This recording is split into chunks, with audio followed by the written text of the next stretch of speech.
Good afternoon. So today we had a call at our city clerk's building, and somebody had opened up a letter. During that time, a white powder substance was released. We had a total of 4 people who were exposed that were evaluated. One person was transported to the hospital as a precaution with non-life-threatening injuries. We did have crews from Tempe and Phoenix, as well as law enforcement, enter the facility to obtain samples and test the samples at this time. We have negative readings. We don't have any indications that there's any immediate threat. They're going to continue to do surveillance within the facility, make sure there's no other threats before they open the facility up. We did decontaminate another 5 people as a precaution, but again, only 4 had symptoms. 1 was transported to the hospital with non-life-threatening injuries. And I'd be happy to answer any questions. Had very minor symptoms like a headache, that type of symptom. Symptoms from what? We believe it to be from the powder, but again, we don't know exactly why they started having symptoms, but that's what they reported to us. So we evaluated them just to make sure there was nothing else, no other life-threatening injuries. What do you test it for? I mean, I'm going way back, but like anthrax, drugs, what are you testing it So for? we test to see if there's any type of substance in it that might be related, similar to an anthrax or similar to anything that might cause a threat. So they'll test to see if there's different types of substances, different type of chemical components in it. And so that's all a part of our hazardous material teams. They're trained up to do that, and so they'll start a process where they go through and then they test those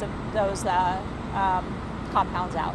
And it shows you, even though it doesn't look too serious early on, look what manpower you have to bring out here, especially on a day like today, where the temperatures and the humidity can really do a toll on these guys, especially in hazmat suits. Correct. So we have crews from Tempe Fire and Medical Rescue, Chandler, Phoenix Fire, Mesa Fire and Medical out here to assist us, as well as our law enforcement partners. So everybody is working together, having to put their hazmat suits on, which in these temperatures does make it more challenging.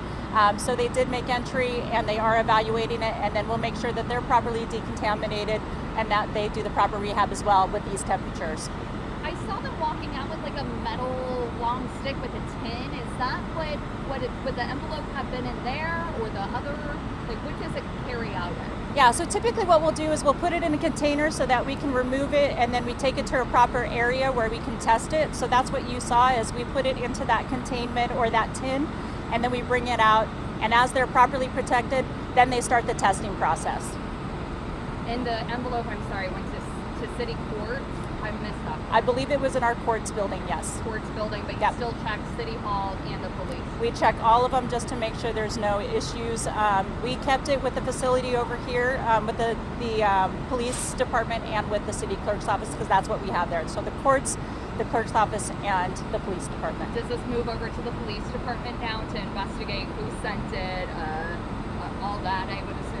That's typically what we do, and that's why we had them go into the facility with us, so that if there was any type of evidence or anything like that, there was, a formula or something that was more dangerous or a threat, then they would have that chain of custody. They would be able to then continue the investigation. So what happens?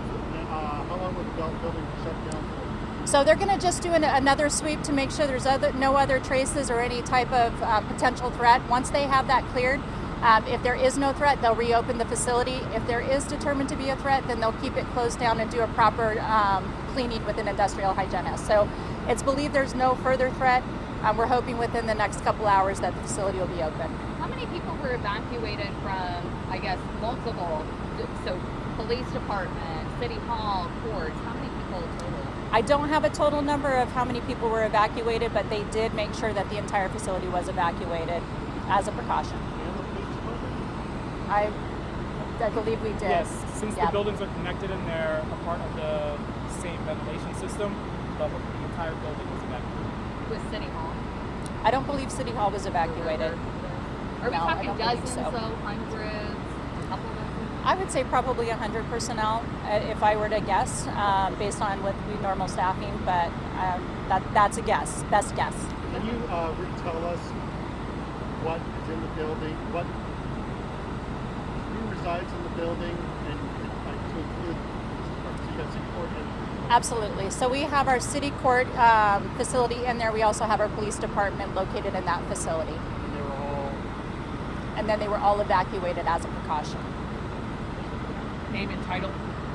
Name and title, Andrea Glass, ANDREAGLASS, Assistant Fire Chief with Tempe Fire and Medical Rescue. Any other updates expected today? Unless there's anything significant, any type of threat that's been found, there should be no other updates today because we believe that we have everything contained and taken care of at this point.